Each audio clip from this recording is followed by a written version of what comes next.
Assalamualaikum warahmatullahi wabarakatuh. Bapak Ibu batin ya. Ya, mudah-mudahan nanti malam saya ke rumah. Oh, siap Mas. Insyaallah. Teman, Bang. Iya, kasara. Makanya sering dikira kita. Kita seumur ya Mas Ismail.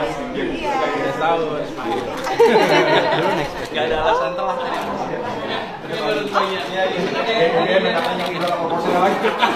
Ampun.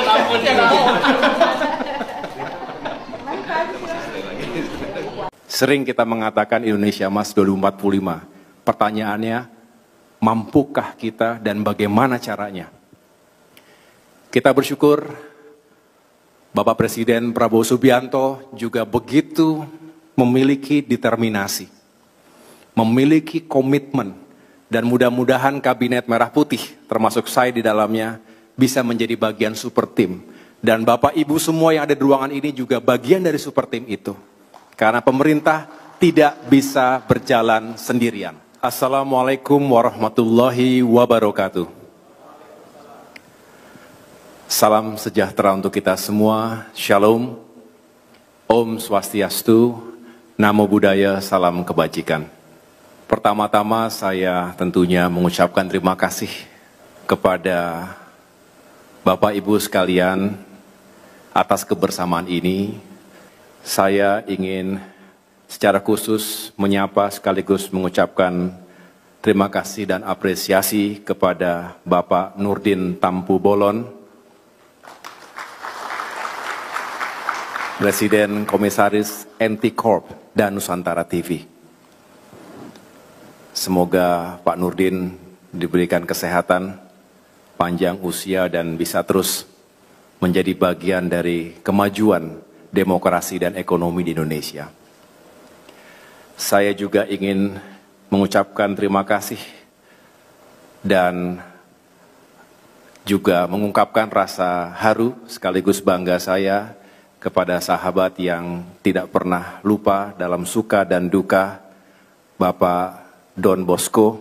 Tepuk tangan juga untuk Bapak Don Bosco, Presiden Direktur sekaligus Direktur Pemberitaan NTV. Tadi beliau mengungkap sejumlah cerita yang personal, tapi rasanya juga banyak nilai dari persahabatan dan juga perjuangan bersama. Yang saya hormati dan banggakan pula Bapak Randy Montonaro, Direktur Utama Nusantara TV,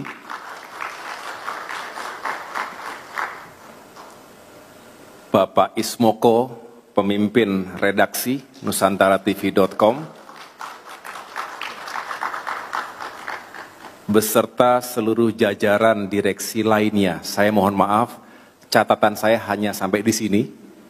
Kalau tidak lengkap dan tidak saya sebut satu persatu, tidak mengurangi rasa hormat dan apresiasi saya kepada Bapak Ibu sekalian. Di sini juga hadir sejumlah tokoh, Bapak Erik Hermawan, anggota Komisi 7 DPR RI, Bapak Ibu sekalian, tadi saya mendapatkan informasi bahwa dihadiri oleh para CEO, para pelaku dunia usaha, termasuk juga akademi. Konkretnya sebetulnya apa program yang bisa diberikan kepada Jadi beasiswa mereka? Ini menurut saya harus jalan terus. Beasiswa harus jalan terus? Bahkan saya melihat beasiswa ini harus ditambah lagi, Pak. Bahwa negara membantu persiapannya, Pak. Persiapannya sehingga mereka Prof, lebih kita mudah sama-sama tahu, kita sama-sama pernah sekolah untuk bisa dapat GMAT yang berat tinggi, Pak. Itu. Untuk dapat ya. TOEFL, ya. untuk dapat itu semua. Ya. Kalau kita tidak membantu anak-anak dari keluarga prasejahtera, maka yang lulus seleksi-seleksi itu hanya adalah kelas menengah. Ya. Jadi program itu bukan hanya beasiswanya, tapi harus ada afirmasi di situ. Ya. Anak-anak yang potensial banyak sekali, baik. Tapi mereka.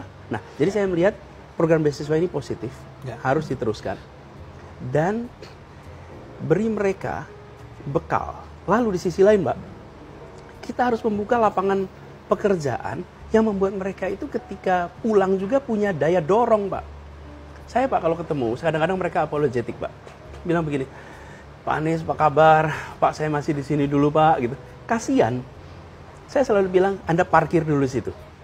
Begitu Republik butuh, Anda pulang.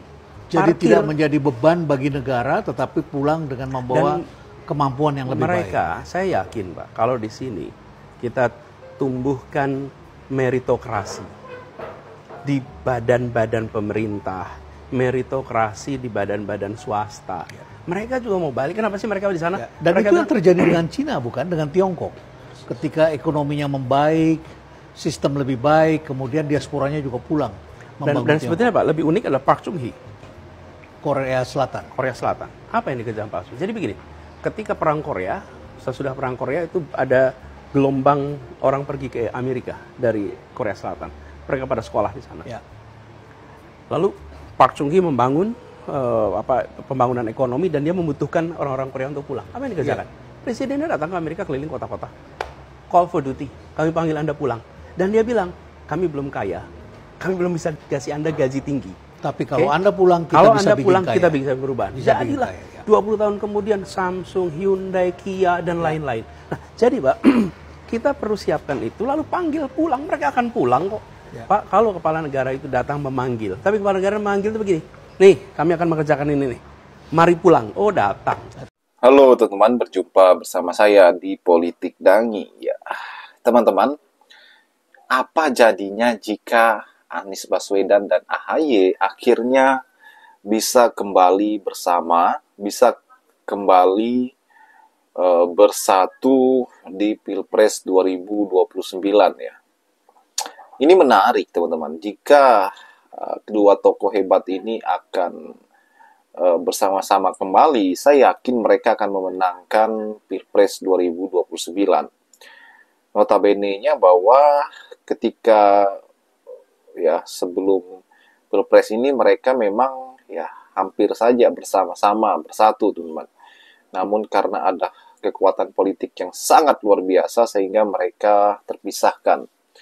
Nah, yang menarik adalah ketika di suatu momen ya bagaimana Gibran tidak menyalami yang namanya AHY, teman-teman. Dan ini membuat spekulasi yang sangat beragam pada saat itu ya. Bagaimana spekulasinya adalah apakah kontestasi politik ini semakin ketat ya. Bisa jadi, teman-teman. Karena apa? Karena AHY ini kan potensial, teman-teman. Potensial menjadi pemimpin di masa depan ya. Bagaimana kinerjanya yang baik, bagaimana sepak terjangnya yang luar biasa. Nah, sedangkan Gibran ini tidak punya partai ya. Jadi wapres pun itu karena kekuatan bapaknya ya kan. Nah, sehingga Gibran ini khawatir ya. Khawatir bahwa reputasinya ke depan akan digantikan oleh yang namanya AHY, teman-teman. Nah, Pak Jokowi sudah bukan menjadi presiden lagi, ya mantan presiden, sehingga kekuatannya pasti tidak sehebat dia menjadi presiden. Artinya bahwa kepanikan dari Gibran ini pun ini tercermin ya.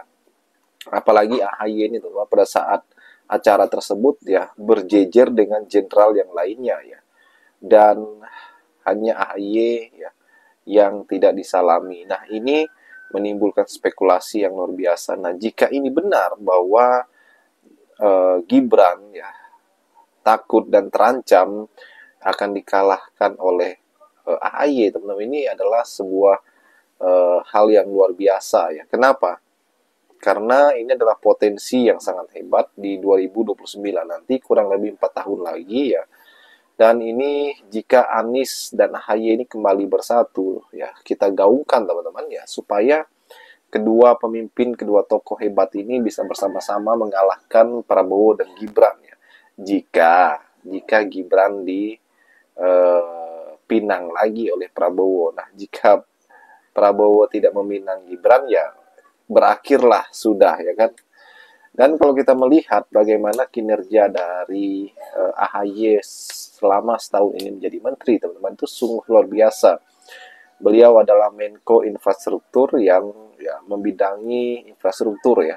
bagaimana menjadi Menko dan di masa muda, dan itu luar biasa teman-teman. Dan Gibran ya, kalau kita bandingkan ya beda jauh lah dengan AHY ya, apalagi Anies Baswedan ya, yang notabene Gibran gak punya pengalaman apa-apa teman-teman ya. Dan kalau kita melihat bagaimana sepak terjang Anies kala menjadi menteri pun itu sangat hebat ya. Beliau sangat-sangat berkompeten, beliau sangat-sangat bekerja dengan baik, bahkan menjadi gubernur Jakarta ya, penuh prestasi ya. Dan itu sangat-sangat luar biasa teman-teman.